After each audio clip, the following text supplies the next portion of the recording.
sobrang hirap makausap, ni hindi mo makausap. Minsan, ibabato na lang nila sa'yo yung task. Nakakainis pag yung client, they will just drop everything in your lap and expect you to know what to do even if they haven't trained you. Hi, Mary here, and everyday nagpo-post ako ng bagong videos na pwede yung sundan na some sort of roadmap kung gusto nyo na maging freelancer, virtual assistant, or gusto nyo na mag-work from home gamit ng computer at internet. Today is the day ng October revamp. Every other trainings or batches, babagsakan ko sila ng mga ganitong task para lang ma-experience nila bago pa man nila ma-experience. Because in reality, may mga clients talaga na just because either one, sobrang busy nila, or two, hindi lang sila sanay mag-train ng tao or mag-lead ng tao, lalo na kung maliit pa lang yung team nila or sila pa lang talaga mismo yung kausap mo. And what they would normally do is they will just give you the task. They would probably list down step 1, step 2, step 3, and then this is my expected output. Pero hindi ka na nila ito-train.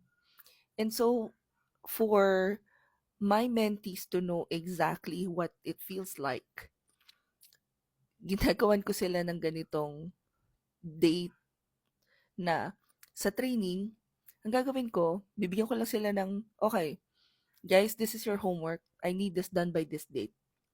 Or, team, I need this done by tomorrow. Can you figure out this?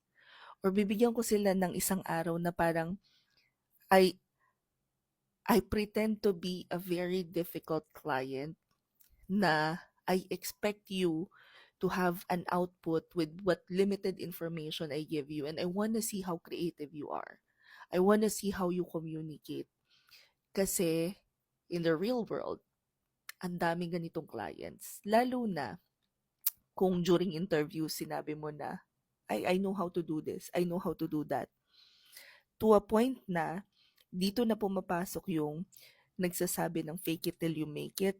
Because if you do that, and then your client gives you a task, tapos hindi mo nagawa, dun palang makikita na nila na, ay, hindi.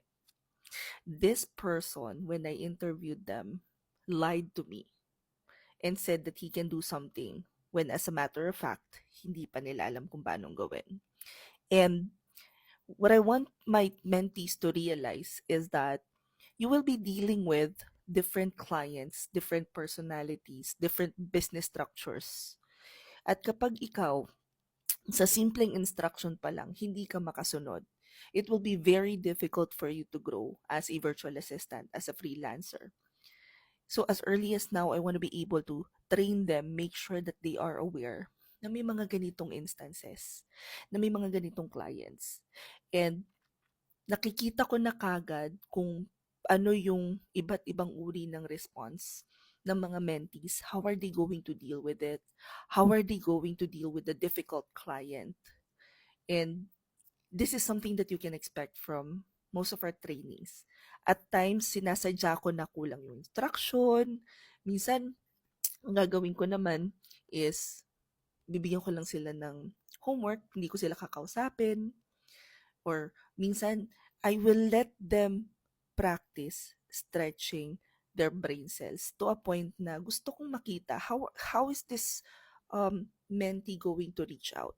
Susundin ba niya yung SOP? Susundin ba niya yung ganito? Susundin ba niya yung ganyan? Or magiging creative siya para ma-achieve yung output na ina-expect for that particular topic? Alam mo yun, there are times kasi na may mga tao that they expect that when they pay for trainings like this is spoon feeding. And this is not something that you can expect from us. Anyway, yun lang, chinika ko lang. Meron na ba kayong na-handle na ganitong client? Yung